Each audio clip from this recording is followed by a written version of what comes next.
Pozdravljeni, sem Marja Milič in gledate MoneyHow, prvi podcast o upravljanju denarja pri nas. Država je napovedala izdajo obveznic za državljane, tako imenovano ljudsko obveznico. Pripravili smo pregled, kaj ta obveznica prinaša, za koga je lahko zanimiva naložba in za koga tudi ne, kakšne so alternative tej obveznici, kakšne so pasti, se lahko ponovi fiasko, kot smo ga videli z delnicami nove KBM in s podrejenimi obveznicami. Z menoj sta Aljoša Valentinčič, redni profesor za finance in računovodstvo na Ljubljanski ekonomski fakulteti, in Andraž Grahek, partner v podjetju Capital Genetics in tudi redni gost MoneyHow. Tudi Aljoša smo že gostili, tako da dobrodošla oba. Živijo, zdrav poslušalci in gledalci. A gremo na hitrico samo pogledati, kaj je trenutno znano o ljudski obveznici. Informacije, bom rekla, niso popolne in vnašajo kar precej veliko zmedo.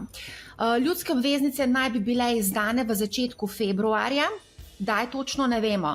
Ročnost obveznic bo 3 leta, predviden obseg izdaje je 250 milijonov, minimalni znesek vpisa bo 1000 evrov, maksimalni pa 100 000 evrov.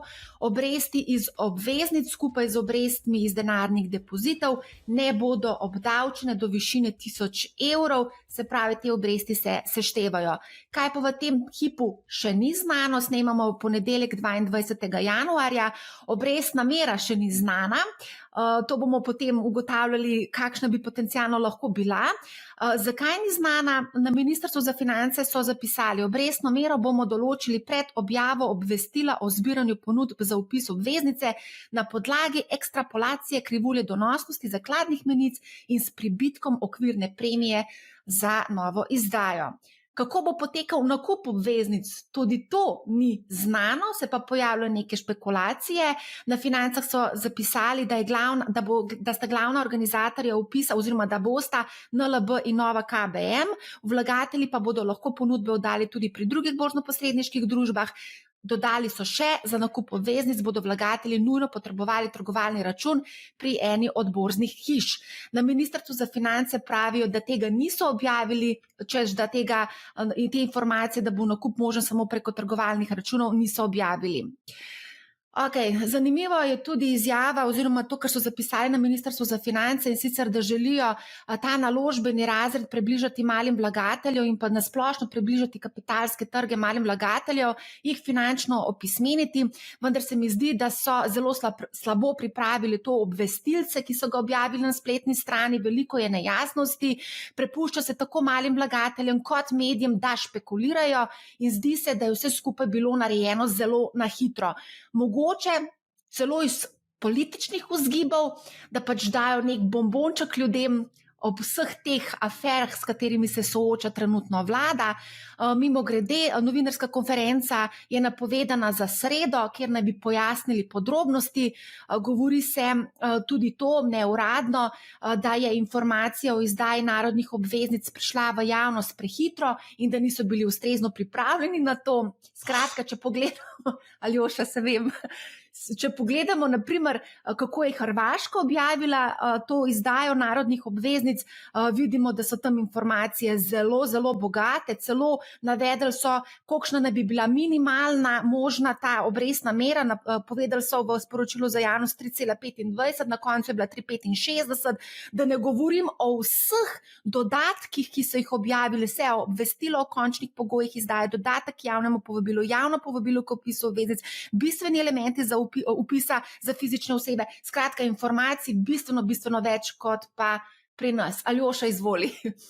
Ja, lep pozdrav še enkrat vsem skupaj.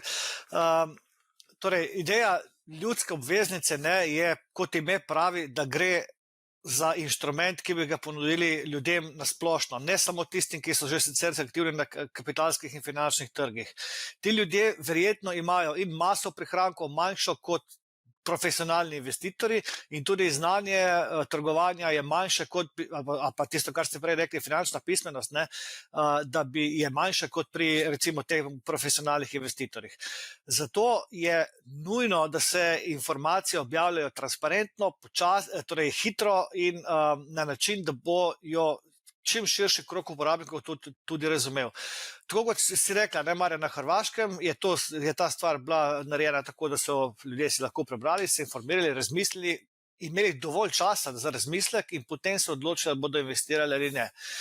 In tako da ta argument zdaj, da zmeda gor in dol, jaz mislim, da bi dovolj časa je bilo, no, da bi se te stvari lahko pripravili, vsaj v okvirno dovolj naprej. No, tako da... Mogoče samo še to za dodatek. Ta ideja o izdaji narodne obveznice ni od včeraj. Napovedana je bila že za jesen in se je potem prestavljala očitno na začetek februarja letošnjega leta. Andraž, še ti imaš kakšen komentar? Ja, jaz imam spet tak občutek, da spet malo izumljamo toplo vodo tam, kjer tega ne bi bilo potrebno narediti, zato ker pač recimo kar velike praks, ne samo na Hrvaškem, tudi po Evropski uniji, kjer so posebno prilagojene dolžniške izdaje državne zakladnice, da ljudje dobesedno varčujejo v tem, sploh Italija ima zelo dolgo zgodovino recimo tega, ne, stvari so relativno enostavne na koncu tečene. In jaz bi nekako pričakoval, da če se tega lotiš, da vidiš to kot nek prvi korak k nekem širšemu okviru, ki bi ponudil državljanom neke alternative tudi za varčevanje, ne mogoče samo preko bančnega sistema, nekaj primarni, bom rekel, akumulator ali kako bi temu rekel prihrankov, ne, v slovenskem finančnem sistemu. Ne. Zdaj, stvar je zelo enostavna.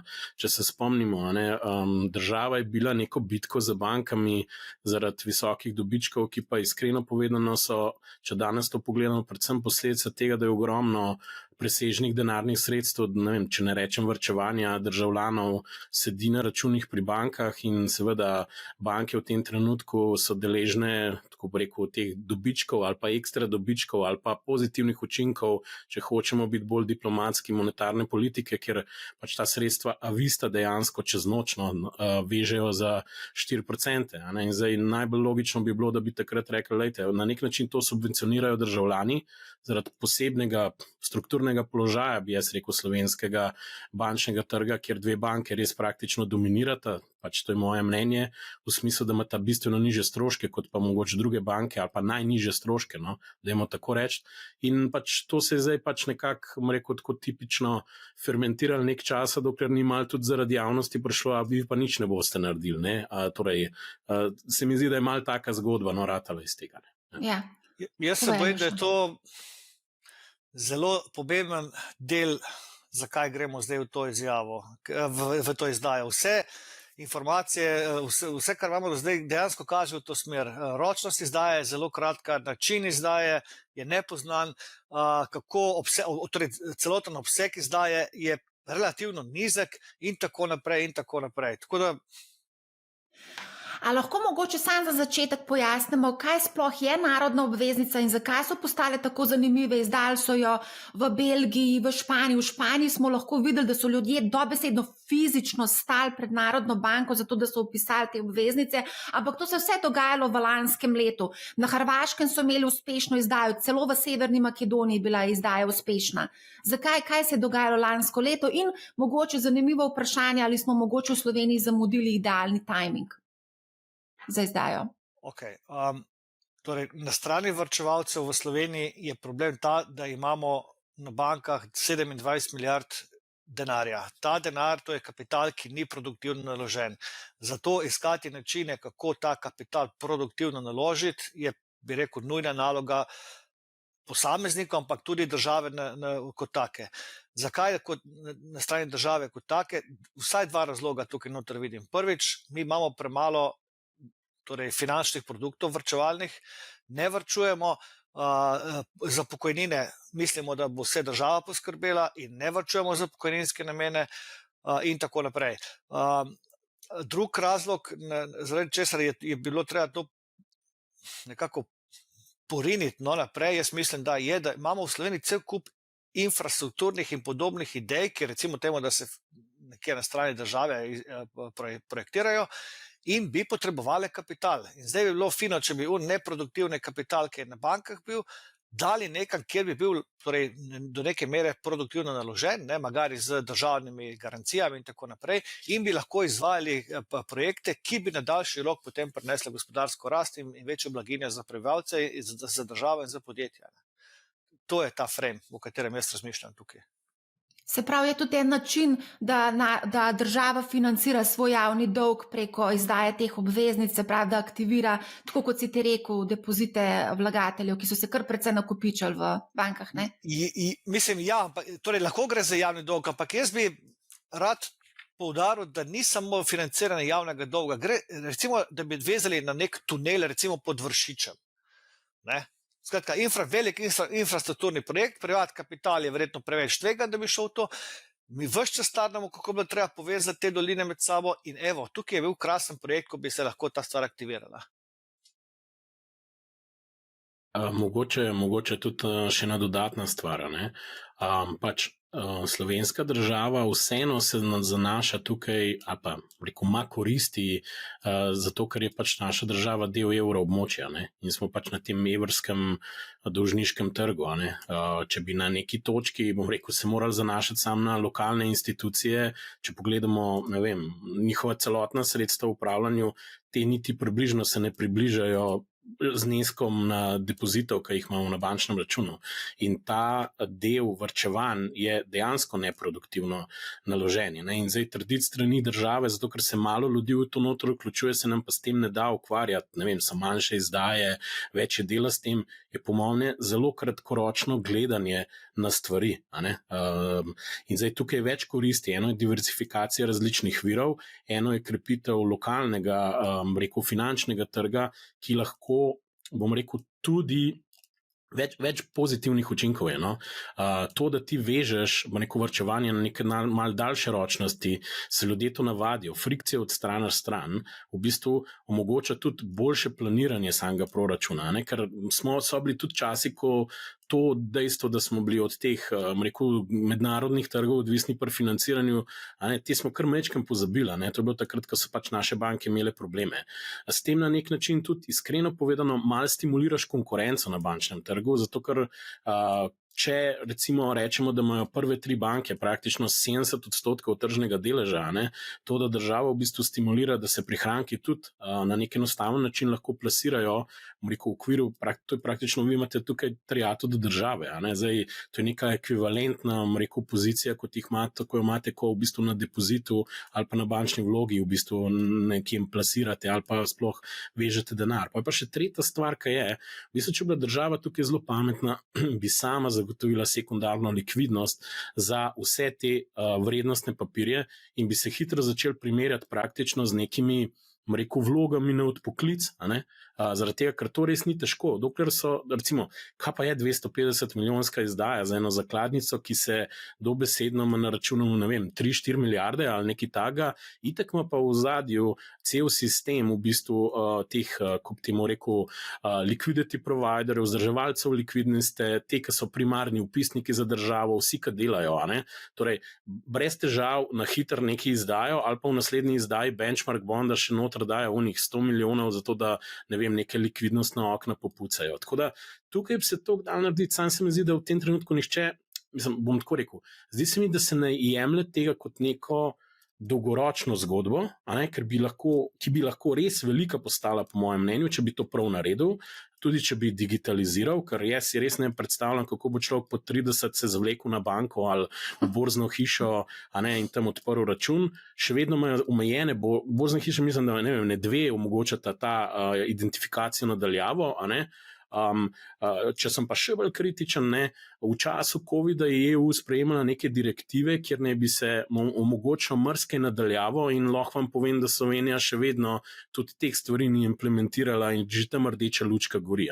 Toliko o tem, koliko mi v moderni dobi živimo. Zdaj pa, samo da zaključim še mogoče tudi odgovor, zakaj se tega ne dela, ker ni treba. Ker so nas zasuli s cashom finančni trgi in zakaj se zakladnica ukvarjala z, tako vsem high frequency projektom, ki ga je treba skupaj sestaviti. Tako pa, uskogledno, kratkoročno politično razmišljanje, če že moramo. Okay. No, na Hrvaškem so napisali, da bo možno tudi elektronski vpis. No, pri nas niso napisali niti, da kakšen način bo možno vpisati. Mogoče to, kar sta prej omenjala, aktivacija teh depozitov. Pri nas na naših bankah je, tako kot je Aljoša rekel, 27 milijard, če upoštevamo še tuje banke, kjer imajo Slovenci naložen denar, jih je skupaj 29 milijard.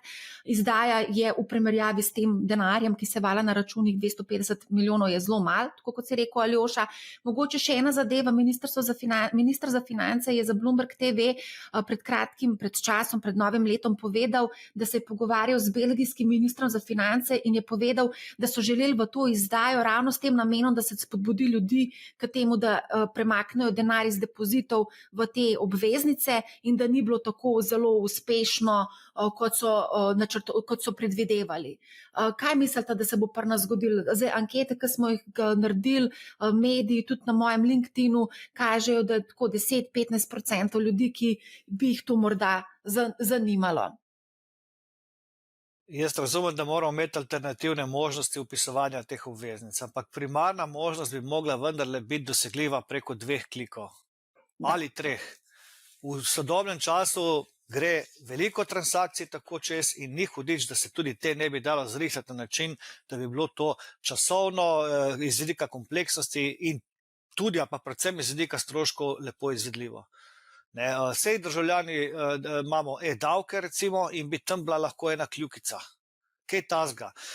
To, da gremo mi v majhno izdajo na kratek rok in da niso specificirani ti detajli, meni kaže na to, da ni primarna skrb, kako bodo varčevalci lahko dostopili do tega produkta, temveč je to, preko ne bodi ga treba, ki so ga taki drugačni pritiski javnosti potem na koncu izsiljeni. To mene skrbi.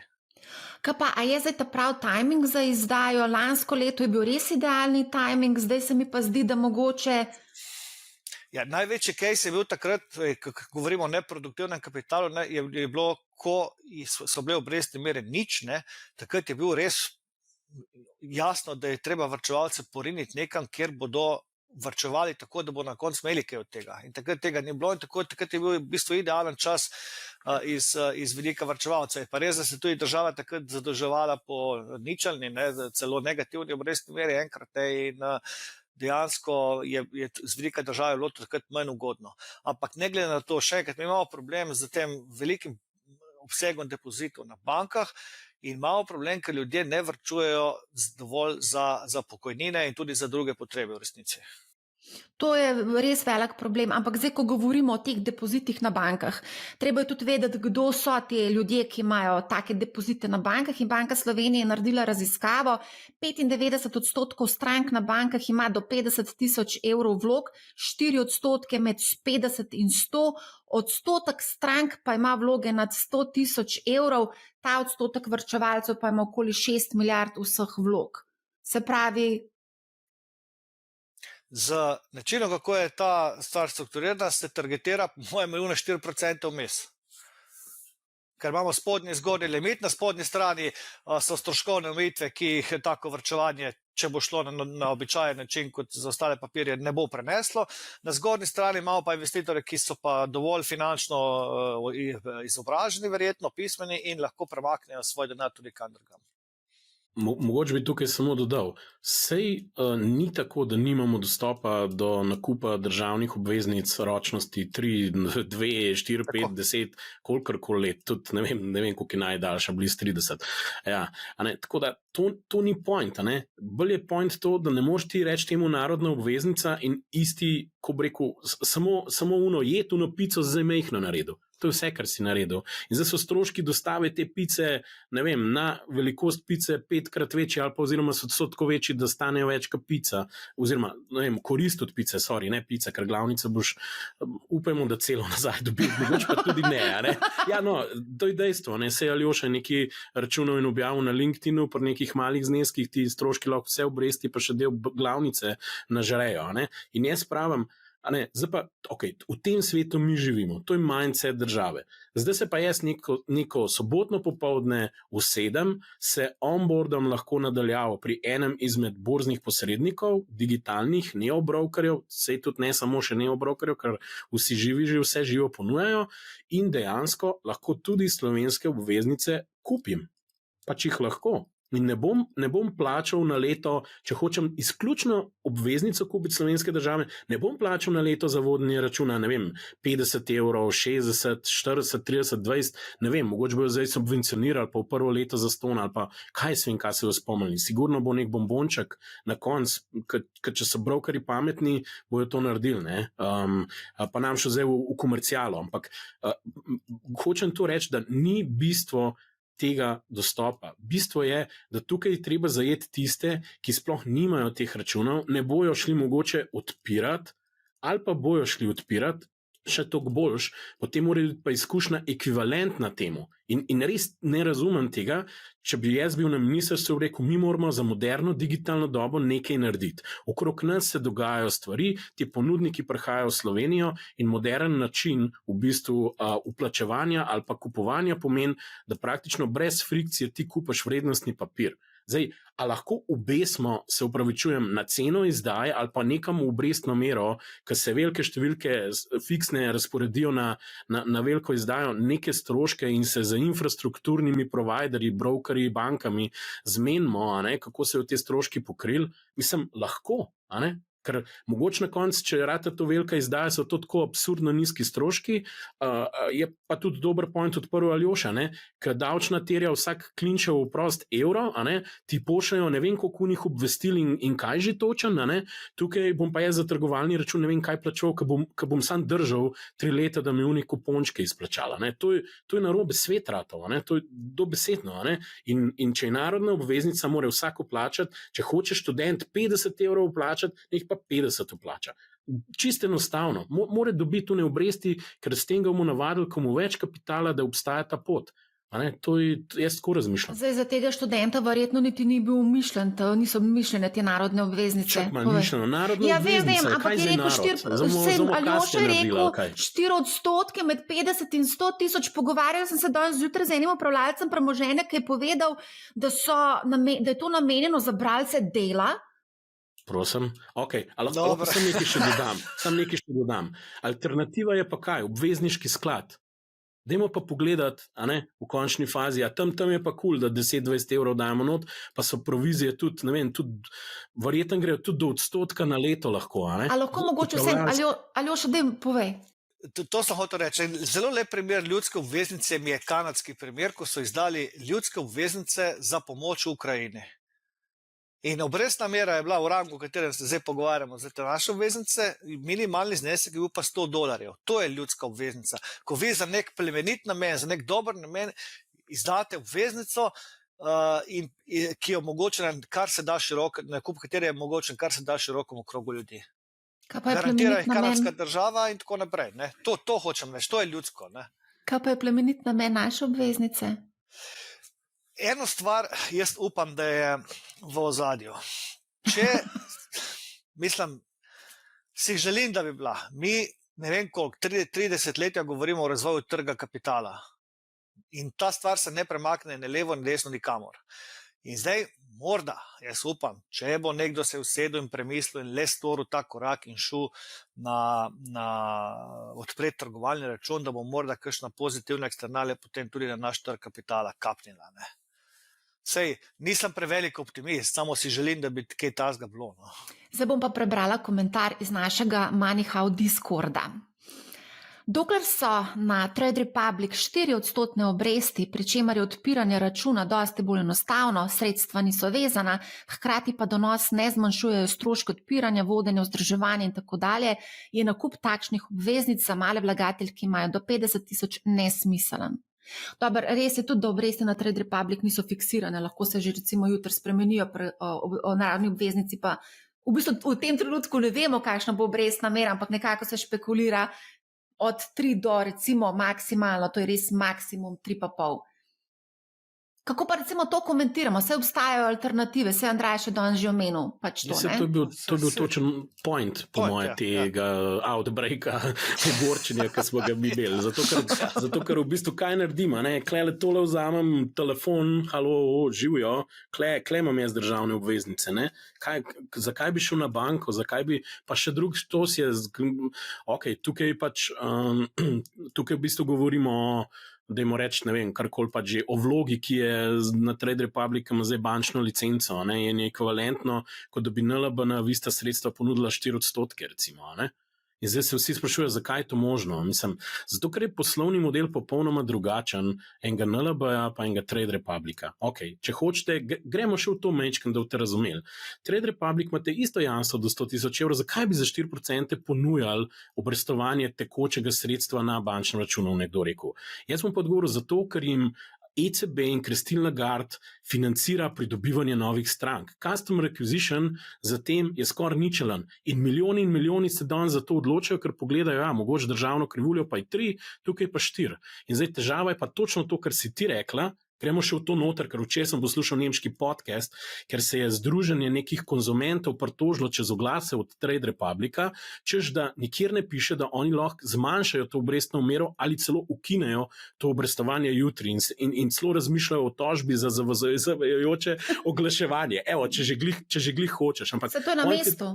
Ja, point je en drug. Se jaz lahko kupam pa slovaško obveznico na Trade Republicu, niti ne na tekoča sredstva in moja zgodba bi bila, minister za finance, halo Berlin, mi nimamo infrastrukture, a je kakšna možnost white label rešitve, ki jo lahko ponudite za državo, da bo vsak se remote identificiral in upisal te obveznice. Ali pa druga stvar, halo FURS, a lahko združimo sisteme, da to olajšamo ljudem, ali pa 3, halo tiskarna Andraž, a mogoče lahko fizično izdamo eno znamkico, sam da ne bomo rekel, te stroške hudičeve KDD-ov in vseh bogih posrednikov, ko umirajo od tipkanja in pretipkavanja podatkov ljudi imela. Pač ponudil sem 3 možnosti. Ali pa 4, če hočete, blockchain. Dajmo na blockchain, boš žetonček dobil in to dokazoval, da si imetnik in imaš ekonomsko pravico do kupona in vračila glavnice. Lahko še nadaljujem, če hočeš. Ne, vse v redu. A gremo lahko prosim sam na tole, ker smo na začetku rekli, da bo možno nakup, to, kar so finance pisale, da bodo nujno potrebovali trgovalni račun pri eni od borznih hiš. To pa je zelo pomembno, ko govorimo o investiranju v te obveznice, ki imajo relativno nizek donos in vsak strošek v bistvu znižuje našo donosnost. Mislim, da je celo eden od borznih družb celo napovedal, da bo kao mal znižal provizije. Aljoša, daj ti povej, kako ti si objavil na LinkedInu, pa mogoče, če lahko predstaviš, kako si izračunal. Ja, torej, pri nizkih obstoj teh borzno-posredniških provizij raznih je sestavljen iz 2 kosov. Fiksnega dela, ki je ta stroške vzdrževanja računa in potem vsakič, ko se kupon izplača, so tudi variabilni deli pa še nadomestila stanja in tako naprej. Plus davki. Davki pridejo noter nad 1000 evrov obresti. In zdaj, ko to poračunaš, kdaj se splača nositi te stroške in kdaj se splača investirati zaradi davkov, potem prideš, da je nekje nek minimalni potrebno obseg investicij, zato da se te stvari vsaj normalno nekje pokrijo okrog 30,000 evrov. To je pa že velik znesek. Sploh po tem, kar si prej povedala one statistike, je velik znesek. Če bi bila obrestna mera nižja, je ta delež še bolj pomemben na koncu. Poriva ta minimalni znesek gor proti 50,000. Tako da v to smo mi ujeti. Zdaj, nič nismo povedali o obrestni meri.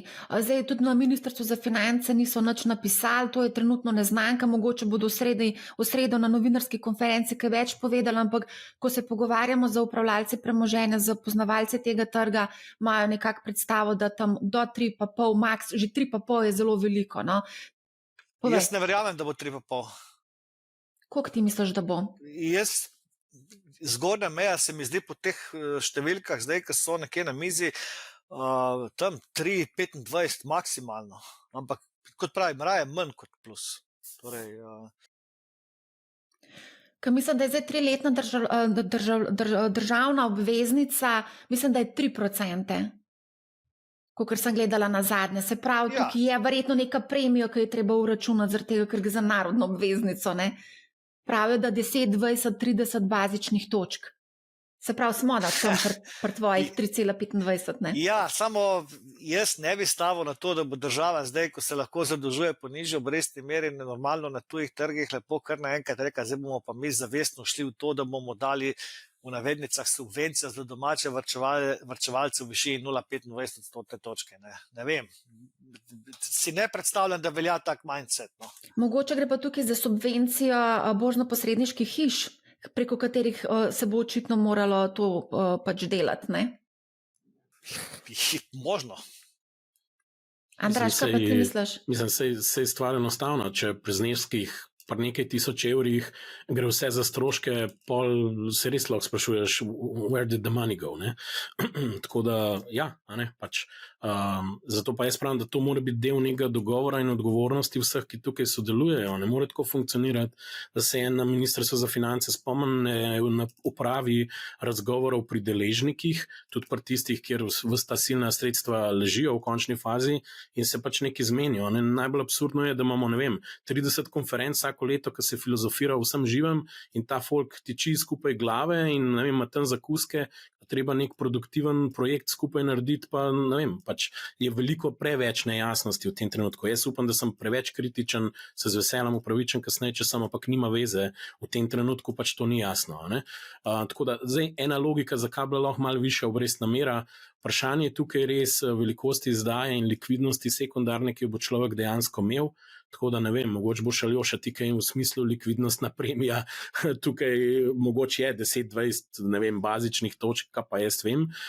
Ena stvar, ki bi lahko bila, je točno to, kar si ti rekla, da bi se pač vsem stimuliral nek trg, ker efektiven strošek dodatnega zadolževanja, če pogledamo, koliko dolga ima Slovenija in teh 250 ubogih milijonov, tudi če bi jih po 10% ven dal, se to efektivno ne prav hudičevo veliko poznali, je pa vprašanje pol, ker seveda je težava, ker včasih se, v medijih smo doskrat ali pa v javnosti zelo, jaz temu rečem penny wise and pound foolish, so kakšen trapaz znesek zapičmo za par tisoč evrov, kako je nekdo oškodoval državo, pa se zgodijo milijoni, dobro, tistem se tudi pol pogovarjamo. No?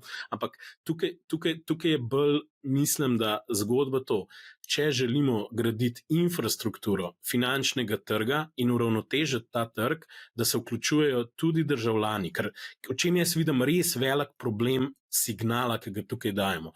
Spet dajemo signal, da tisti, ki jih, državljani, ki imajo povprečno plačo, se jim ne splača in nimajo v bistvu dostopa na normalen način, da varčujejo v državni obveznici. To je izjemno slab signal. Jaz se kar zjokal od žalosti, ko to govorim. Mislim, da je bilo na Hrvaškem 500 evrov, da je bil minimalni znesek. Ampak vsem, zdaj to kalkulacija, ki jo je naredil Aljoša, kaže evidentno, da pač za 1000 evrov bo upoštevanje vseh teh stroškov in vsega, pač ima to kakšen smisel? Ne, 1000 evrov je sigurnih, ne, to mora imeti, mislim, da je tam pri 4000 se začne. Se je lepo povedal ta. Da je nula pri 4000. Ja, to je premalo, to je za donos je pri tem znesku enostavno prenizek. Ne? Se pravi, lahko rečemo in svetujemo vsem, ki mislijo do 4000 ali pa 5000 investirati, da naj poiščejo kakšno alternativo na kakšnem bolj donosnem inštrumentu. Vsak mora prekalkulirati, ker so te stroški lahko različni, ne po družbah, ampak kalkulacija je v osnovi tak, ki sem jo dal na LinkedIn. Ne, takrat, jaz ne izključujem, da bi kakšen broker ponudil mogoče. Dve stvari sta pomembni. Eno, če imate že odprt račun trgovalni, potem je ta strošek efektiven, dodaten, marginalni, pač vezan bolj na sam ta izplačila, ki vam jih ekstra zaračunajo, če so nadomestila, ni za mogoče vzdrževanje računa, ki tega že itak plačujete, to je mogoče samo tako ena stvar, tako da ti izračuni pač lahko te, ki imajo že trgovalne račune, mogoče malo drugače gledali na to, kot tisti, ki jih nimajo, ampak sam point ljudskih obveznic je, da zajameš une, ker niso še tam. Tako, se to sem pa v naslednjem koraku hotel reči. Da v bistvu, jaz ne izključujem, da ne bo kakšen broker ponudil možnost nekega brezplačnega trgovalnega računa, ne vem, mogoče sam za ta namen. Ker bom sam razložil, ne, zakaj. Ker to je igra številka. Ne. Če bo nekdo brezplačno držal to obveznico, hkrati pa veš, da ima še dodatna sredstva, ja, hudiča, mogoče bo pa tudi kakšno drugo stvar kupil. Ne. In zdaj, če bi vsi samo razmišljali, to bo samo ena obveznica in konc, pol to res, pa jo kar umaknemo, prosim, dajmo jo stran, ker vse je narobe. No, iskreno povedano. Ne? Če pa razmišljamo dolgoročno, je pa to čist nekaj drugega, ker mrezni učinki začnejo nastajati in ljudje ugotovijo, da je to realna opcija in da bo stalna. Ne? In zdaj, tukaj država, kdo ima odgovornost do državljanov, do tega, da pač razvijamo, da imamo neko strategijo, ja, tukaj imaš kar in platno vseeno v rokah država. Direkt bom povedal, seveda morajo drugi sodelovati, jih morajo prepričati, ampak v končni fazi to tako pač, ne more pa funkcionirati, to bomo zdaj vrgli vam na kost, kot tam enim psom, ne, zdaj pa če se stepte za novo, če rata, če ne pa pač tam ostala kost, ne, kaj ben nav povohal, kaj so tam druge. No, ampak meni se to zdi ful sporno, tako kot smo se pogovarjali že na začetku, pač gre se za to, da se izobražuje ljudi, ampak s takšno potezo se mi zdi, da so pa res, mislim, ne vem, no. Totalni šust, cvek se zasluži ministrstvo. To je čista antireklama. Ministrstvo za finance se tukaj zasluži cvek za komunikacijo. Ja, se še niti začeli niso, ne, sej pa smo že vsi neki so začeli, no, dali so neki ven, ne. Ok, se upravičujem, nisem niti prebral tega. A lahko mogoče samo povemo še to maksimalni znesek do 100,000 evrov, samo, Aljoša? Mene ne moti maksimalni znesek do 100,000 evrov, če je bila to ta prava ljudska obveznica. Torej, če bi šli v veliko izdajo na 10, 15, 20 let, potem bi rekel, ok, razumem, v čem je point in je fino. Ampak teh do 100,000 je, kot smo rekli, za un segment relativno nizka cifra, ne? Na spodnji meji imamo pa zaradi stroškov spet, ki so potrebni nekaj 10,000 za to, da se zadeva stroškovno splača. Tako da ta limit kontradiktoren je sam s sabo, no to hočem reči. Za male ljudi je itak previsoko, za one, ki so pa profesionalci, pa to majhen znesek. Ne? Ja, se te profesionalci se niti niso hoteli pogovarjati o tem, ne, prezveze, gremo dalje. A lahko mogoče vsem povemo, za koga je pa ta obveznica lahko potencialno zanimiva, ne? Kdo bi to obveznico lahko vključil v svoj portfelj? Pa da bi bilo ok, se pravi, verjetno te konzervativni vlagatelji z večjimi zneski predvidevam, ne? Ki imajo večje depozite na... Ampak tudi recimo ljudje, ki so tik pred penzijo, ne? Recimo je tak primeren inštrument za to. Kratkoročen je, varen in potem po življenjskem ciklu nekako je premik od varčevanja iz bolj tveganih k manj tveganim oblikam nekako smiselen za te ljudi. Ne? Tudi, če gledamo na generalno iz vidika korelacije za nekoga, ki ima velik portfelj, delnice in obveznice so ponavadi, ne vedno, ampak ponavadi v negativni korelaciji. Negativna korelacija je nekaj, kar prinaša dobre učinke v portfelj. Tako da so segmenti, kjer je to smiselno in kjer se to splača narediti. Andraž, kaj pa ti misliš? Ja, se bi težko nekaj bistveno dodal pač. Mogoče lahko da daš, za koga ni primerna. Dobro, smo že skoraj vse povedali, a smo kaj izpustili, iskreno povedano. Ja, kaj pa te recimo mladi, ki so, ne vem, v 30-ih, 40-ih recimo, iskreno povedano, vrčujejo dolgoročno za penzijo. Ja, dobro se rekla, vrčujejo, ne? Če bi bili zneski, ne vem, 100 evrov in bi bilo to stalna vaja s temi državnimi obveznicami, bi rekel super, ne? Država ne še vrčevalni načrt odpre in odpre celo krivuljo v bistvu za državljane. Jaz že samega koncepta enkratne obveznice pravzaprav ne razumem, ker lahko ga, ne vem, skoncentriramo na neko lokal-patriotsko dejanje, ne? Razumeš, in pa smo zaključili, dajmo to malo več narediti, ne? In ja, primeren je tako, kot je rekel Aljoša, torej, treba je poštevati stroški, tako da zneski, tudi če v kakšni popusti ali pa že kaj imate, bojo hitro 10-20 tisoč evrov in več, nekaj 10,000 evrov verjetno, ne.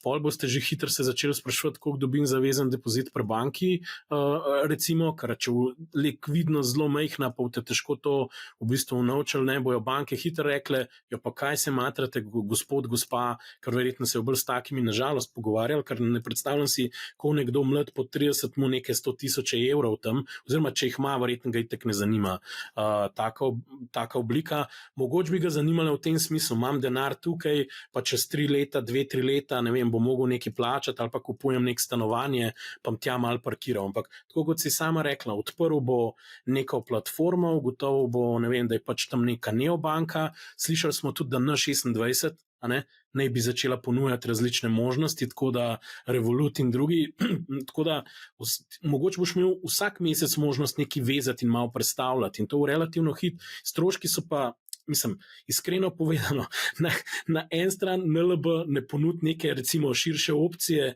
pa gre kaj do zakladnice pa reče, lej, mi imamo vse, kar rabimo, dajmo nekaj narediti, ne? Po drugi strani pa, jaz, ki sem komitent v soboto, nakažem na N26, ki tam pač nek račun, je pa v eni sekundi gor denar. A ni to nekaj neverjetnega? Mislim, amazing, ne? Tako da to je super reklama, ali kva že točen, ne? Tako da, vem, prepričan sem pa, da je ogromno državljanov, ki jim to, da imajo na nekem digitalnem cloudu račun, zelo ni jim blizu, ker nimajo zaupanja do tovrstnih rešitev in te bi po mojem primarno verjetno šli nekako, mislim, prvi korak naredijo, vzpostavijo neko zaupanje s kapitalskim trgom, ugotovijo, da je v ozadju nekaj predvidljivega in da bodo dobili plačila in da obstaja alternativa banki. Jaz vidim ta segment in iskreno povem, od tega zneska, ki je na računu večino denarja je od tega segmenta. Sej niso mladi tisti, ki imajo največji, ne vem, prispevek k stanju vlog, ne, o tem, ne vem, dajmo zaokrožiti kmalu 30 milijardam v bančnem sistemu, To je dejstvo, Mogoče kdo, ki tudi kakšno nepremičnino samo za, ne vem, naložbo kupil, bi razmislil, če mu možnost redno, recimo, ali pa za dlje časa plasirati sredstva, bi pa pač tudi nekaj sem noter dal, pa kakšno neumnost manj mogoče naredili na trgu, Tako da, to je dejstvo, Lahko mogoče gremo samo še malo na teorijo in sicer vidimo, da imamo kuponsko obrestno mero, potem pa imamo še obrestno mero letno, to, kar je v bistvu donosnost obveznice. Aljoša, lahko mogoče pojasniš, kako se to, zakaj je kuponska obrestna mera načeloma malce višja od te donosnostne obrestne mere, če lahko rečem. Ne, ni nujno, da je. Ključni podatek pri obveznicah je donosnost do dospetja. Torej, koliko bom zaslužil v procentih na leto, če danes kupim obveznico, jo držim predvidoma do dospetja in pobiram vmes kupone. Če držim obveznico do dospetja in dobim vse one kupone, ki so gor pisali, potem vem natančno, koliko procentov bom na leto zaslužil od te obveznice. Kuponska obrestna mera je nastavljena, torej nam pomaga samo toliko, da lahko določimo, kolikšen znesek obresti mi dobimo ven vsako obdobje. Ampak to je eden od dohodnih podatkov potem pri izračunu donosnosti do dospetja. Samo to. Ja, zdaj, pri izdajah obveznic je res tako, da mogoče v zadnjih letih jih je več takih, ki so izdane z diskontom, to pomeni, da so kuponi nekoliko višji, nekoliko nižji, in potem je prodajna cena nižja od nominalne vrednosti in mora investitor nadoknaditi del te donosnosti v obliki kapitalskega dobička. Ampak generalno, kot pravim, odnos med tem, kakšni ne bojo kuponi, in to je odvisno od načina izdaje, odvisno od tega, komu se obveznica prodajala in tako naprej. Mogoče sem še za informacijo, malce sem tako neuradno preverjala pri tujih neobrokerjih, če bi jim bila zanimivo, da bi to narodno obveznico uvrstili v svoj ta seznam naložb. Seveda je bil odgovor, da je pač prenizka izdaja in pa da so namenjene te obveznice zgolj in samo slovenskim državljanom in zaradi tega jim pač to ni zanimivo. A vas to kaj preseneča? Ampak kako v bistvu bomo kupovali to obveznico? Zdaj na Hrvaškem smo videli, da so vpisovali obveznice preko poslovalnic bank. Pri nas pa v bistvu, ne vem, zdaj Finance so pisale, da bo treba imeti trgovalni račun pri enem od verjetno slovenskih brokerjev. Vsi vemo, da so te slovenski brokerji, kot smo se že pogovarjali, nekoliko dražji od tujih brokerjev. Mogoče samo tako. Mislim, da je treba malo razložiti akt, kako poteka izdaja, sam tako, ne bom preveč zakompliciral. pač pogoji morajo itak na dan opisa biti jasni in tukaj bojo pač mogli biti razgrnjeni pogoji v detajle. Ne. To, da jih zdaj vnaprej ni in da jih je še premalo, sam pomeni, da pač, ne vem, mogoče niso čistam ali pustimo to. Ampak na dan, ko boste opisovali, bo pač tam nek ponudbeni dokument, kjer bo te stvari noter jasne. Ne. Zdaj, v ponudbenem dokumentu tudi zapisano vse, kje lahko opisujete, na kakšen način opisujete, kakšne, ne vem, dokumente morate izpolniti in to bo vse v bistvu dogovorjeno. Ne. In recimo en tak dokument, da mu reči opisnica, ne vem, vsakič si izmišljuje, kako dajo ime temu klinčevemu obrazcu, prostite, ne, a recimo temu opisnica in na opisnici boste vi rekli, jaz, Andraž, želim vplačati toliko pa toliko pač državnih obveznic za tak znesek in boste se podpisali. In to je načeloma zavezujoča opisnica. Zdaj pa, ko se zbirajo v bistvu ta naročila in bo neko okno, ko se bojo lahko opisovali noter, a ne, zdaj tako, načeloma bi lahko mi opisali, in še ne bi imeli v tisti točki trgovalnega računa, ampak nastal bi zaplet, zaradi tega, ker poravnava ne bi bila možna. Torej, vi ne bi mogli prejeti obveznice, ker nimate naslova računa, kam se te obveznice, te papirji v bistvu knjižijo, ne? Torej posetlejo, poravnajo, se temu reče po slovensko. Ne? Zato boste ob opisu skoraj zagotovo vam bojo vprašali, a imate trgovalni račun, zato da vemo, kje je, zato da bojo hkrati z opisnico dali naprej, ne, v bistvu tistim, ki bojo, rekel, vodili to izdajo, tudi poravnalne inštrukcije. Torej, Jože je vplačal, ne vem, 30 000 evrov, kam se Jože to poknjiži, oziroma poravnane na tega pa tega brokerja, račun to pa to, ne vem, karkoli pač že. To v zadju laufa, to vi niti ne vidite. Ne. Če nimaš, bo po mojem mnenju tam obrazec za odpiranje računa in ga boš lahko odprl tam, kjer boš to opisoval. Zdaj, če je to nova KBM pa NLB, domnevam, da bojo njihovi oddelki borznega posredovanja se dogovorili s svojimi kolegi, da bo možno eno upisno mesto, kjer se bo tudi, v bistvu, eno mesto, kjer se bo v bistvu, oziroma kar zraven bo že nekako vključeno odpiranje računa. Ko se je organizirali, je dobro vprašanje, a ne, in to se je že uskladili. Torej, vi boste hkrati mogli odpreti trgovalni račun in najverjetneje, da ga boste tam, kjer boste opisovali, ker se ne predstavljam, da boste tekali nekam drugam, pa opisovati k NLB-ju, ker bomo še bolj zakomplicirali. Pol vemo, NLB pa NKBM, ne? Ko so finance pisali. Da določeni brokeri, ki omogočajo danes tudi identifikacijo nadaljavo in odpiranje računa nadaljavo, bojo pač tukaj, rekel, se pozicionirali na tak način, kjer bojo te uporabnike, ki se jim ne da s tem ukvarjati, probali nagovoriti tudi s kakšno posebno akcijo, a ne, zdaj ne bomo o imeni govoril, ampak mislim, da je dve borzne družbe zagotovo to omogočata, po mojem mnenju tudi slovenske, a ne, tako da mogoče tudi kakšna več, a ne, ne bi bil rad krivičen, pa nam zdaj o imeni govoril, ker mogoče še enkrat pogledati, mogoče bo kakšna tudi to odprla kot opcijo tega, tako da v tem primeru boste pa pač te papirje lahko nadaljavo uredili. Ne? Mislim, res bilo smešno in absurdno, da bi se vrsta za državljanske obveznice v sodobnem času naredila, ne? In ne vem, nekdo mi zanč rekel, da vsaka vrsta je na nek način umetno ustvarjena v modernem času. To pomeni, da sam nis predvidel, da te ljudem ne bilo stati treba v vrsti v banki na šalterju, ker bi to lahko drugače uredil. Tako bom rekel. Ja. Te vrste mene izrazito motijo. Ne? Mi želimo iti stran od teh vrst. Mi ne želimo, da imajo ljudje v mislih, kadar bojo se odločili za varčevanje, da imajo v mislih problem, ki morajo čakati v vrsto in tam nekaj čakati in izpolnjevati papirje. Jaz ne bi rad tega videl. No. To mora zginiti iz naše parlance vsakdanje. Ne? Se strinjam. Ja, tako da... A lahko mogoče še en pomislek, ki smo ga dobili od potencialnih vlagateljev ali pa ne vlagateljev, in sicer tukaj sem dobila en komentar na LinkedInu, ko mi bo Slovenija vrnila izbrisane delnice in obveznice, ki sem jih izgubil v državnih bankah, idealna prilika, da bi nam država podarila te obveznice za protivrednost izbrisanih vrednostnih papirjev. Pa da imam mogoče mečkan za osvežitev spomina za vse tiste, ki niso bili priča izdaji delnic nove KBM in pa podrejenih obveznic. Kaj se je pravzaprav dogajalo? Ali jo še lahko mogoče pojasniš približno? Te stvari, o katerih govorimo, so neprimerljive zdaj. Mi trenutno govorimo o izdaji obveznic Republike Slovenije, članice Eurozone, ki je med drugim bila sposobna izdati 60-letno obveznico in je bila sposobna izdati krajšo obveznico z negativno stopnjo donosa. Torej, to je visoko kakovosten izdajatelj. Jaz tukaj ne vidim, ne pričakujem, da je bilo to kakorkoli povezano z nekimi tveganji, o katerih pa je mogoče govoriti takrat, ker govorimo o delnicah pa o podrejenih obveznicah. To so drugačne vrste inštrumenti, drugačne sorte izdajateljev, namenjeni druge sorte investitorjem in prenašajo s sabo popolnoma drugačna tveganja. Delnica ima tveganje torej tega, da ne bo na koncu investitor dobil ne dividende in ne porasta cene delnice. Vsak, ki gre v tako naložbo, mora to vedeti.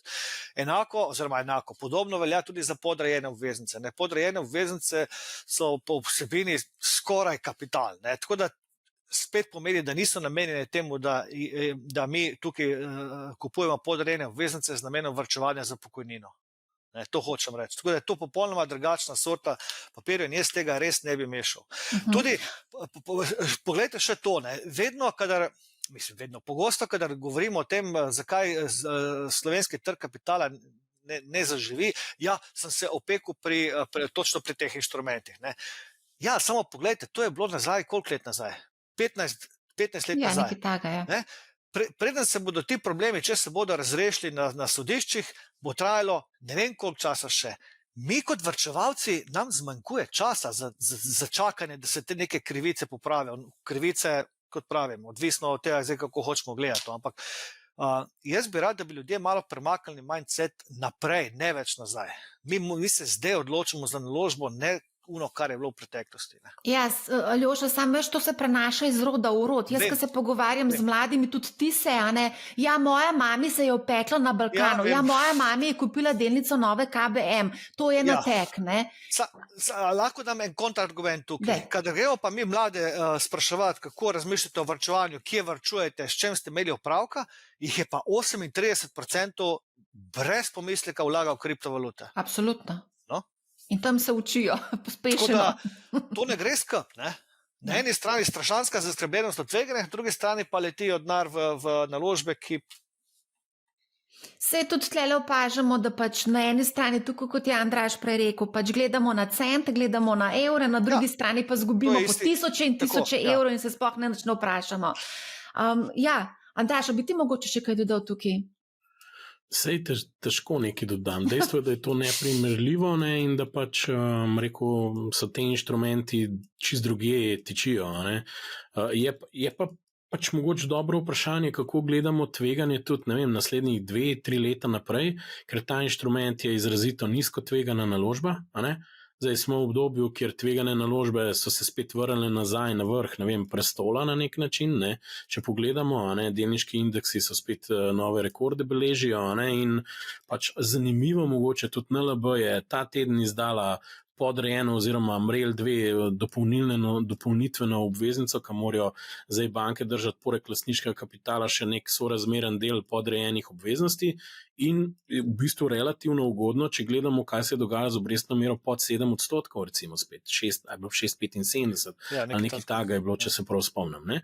In tudi na tem trgu so mednarodni vlagatelji, ki očitno jim je čisto okej sedeti v podrejenih obveznicah, očitno, verjetno tudi zaradi tega, ker ima banka je to profitabilna in tudi drugačna, kaj je bila takrat. Tako da razmere so se spremenile. Razumem pa to frustracijo in jezo ljudi, ker takrat v bistvu so bili izpostavljeni temu izbrisu, ki pa iskreno povedano je takrat pomenilo, da so se ex post vsem spremenili neki pogoji, tako fundamentalni, kako se rešuje banke in se imali, kako bi rekel, improviziralo znotraj EU-ja dobesedno, kako se v bistvu sistemsko banko, dajmo reči, reši, ker ne more zbankrotirati in pol vprašanje, kdo jih faše po prstih.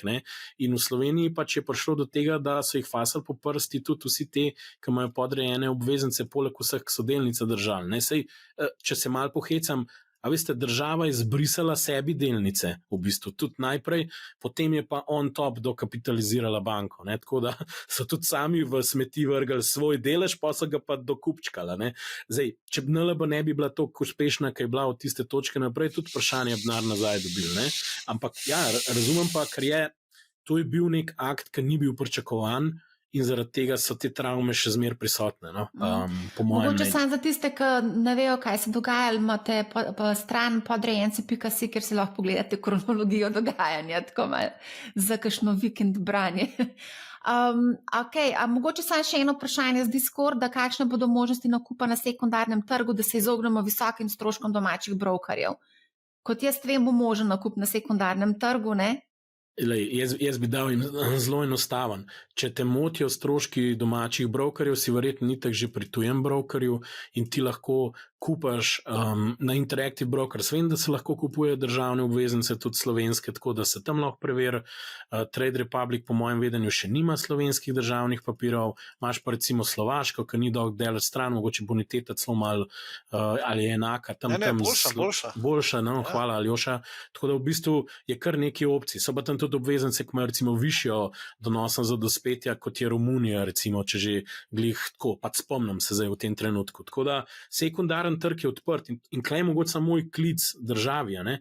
Sploh ne razumem, zakaj smo se tako obesili na eno izdajo, ker v resnici skupaj z vsemi deležniki in borznimi člani bi lahko odprli še enkrat celo krivuljo, po mojem mnenju. Ker bi se tudi zmenili, da bi lahko ti sekundarno pač to zelo pocen kupil kakšno obveznico.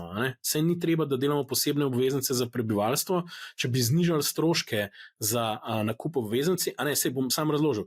Zakaj pa Trade Republic meni omogoča, da za nič evrov kupim obveznico, pa frakcijo obveznice, kjerekoli evropske države, ki, ne vem, likvidnostne izdaje, 1,5 milijarde je benchmark izdaja ponovadi. Jaz to lahko kupam zdaj in grem kupovati krivulje celih držav. In jaz pravim, dajmo mi nehati reinvented the wheel. Pojmo pogledati, kako je tam in omogočimo sistemsko varčevalni račun, dajmo temu tako reči, državljanom za varčevanje po krivulji državnih obveznic. Pa se už pa sam odločil, kaj pa kako. To se da razviti. To ni raketna znanost, zato ker so drugi to naredili, imamo mi stransko korist, da je en domačo nalogo že za nas naredil. Dajmo se sam zmeniti, kako bo to laufal. In zdaj bo pa spet, zakaj ne? Ne vem, rad bi slišal razloge, spet stojih je verjetno, zakaj ne? Se ves čas poslušamo, zakaj ne. Pa kakšni so pomisleki, pa kakšni so problemi. Ne kaj je rešitev, ne kaj bi lahko naredili, da bi jutri živeli vsi skupaj boljše. Ja, no, se omenja tudi nek davek na premoženje, ne samo na nepremičnine, ampak tudi na premoženje širši koncept. Ne? Tako da z tega vidika... Se upravičujem, tudi to, da imamo do 1000 evrov na tiste državne obveznice neke omejitve, če imate lahko bi celo tako naredili, da bi se za prebivalstvo, za nacionalni varčevalni program, če želite v državnih obveznicah, kar upravičali vse davke, zato ker bi pač verjetno lahko neko kapco naredil, da ne more glih 100 milijoni preleteti tam na, ne vem, ta virtualen davčni račun. Zato je ono omejitev, ko smo prej govorili 100,000 smiselno, kadar gre za take sorte izdaje. Ja, recimo. In to bi lahko mogli v sebi tudi davčno neutralnem oknu, ker iskreno imam tudi argument, če greste vi preko obvezniškega sklada, ki nima pravne osebnosti, je to davčno transparenten v bistvu sklad. Kaj pomeni? Sklad ne plača davkov na kupone, zakaj bi jih zdaj vi plačali, pa vam jih tudi na koncu ni treba, če v te 20 let držali tudi kapitalskega dobička plačati. In sploh ne razumem države, zakaj moramo to kolovratiti za ljudi, ki varčujejo še za dodatno pokojnino, ka Bog si ga vedi, koliko jo bomo imeli že v štartu. Tako da čas je zdavnej, da odpremo in damo poseben status za široko varčevanje za pokojnino, ker pravice, oziroma drugače rekel, potrebe za financiranje vseh živih blagajn samo še rastejo. In to, da ne stimuliraš tega zraven, si res, mora biti nekaj narobe s tabo, če razmišljaš več, kot 3 leta naprej, da jim tako reči. A mogoče lahko samo še to omenim, recimo preverjali smo koliko je kaj trgovanje s temi narodnimi obveznicami v Makedoniji pa na Hrvaškem, pač s tem se ne trguje, to ljudje, ki kupijo, držijo do dospetja. To je tudi načeloma tako običajna praksa, ne? Ja, namen za pravo ljudsko obveznico je to namen, ni namen trgovanja. Ja.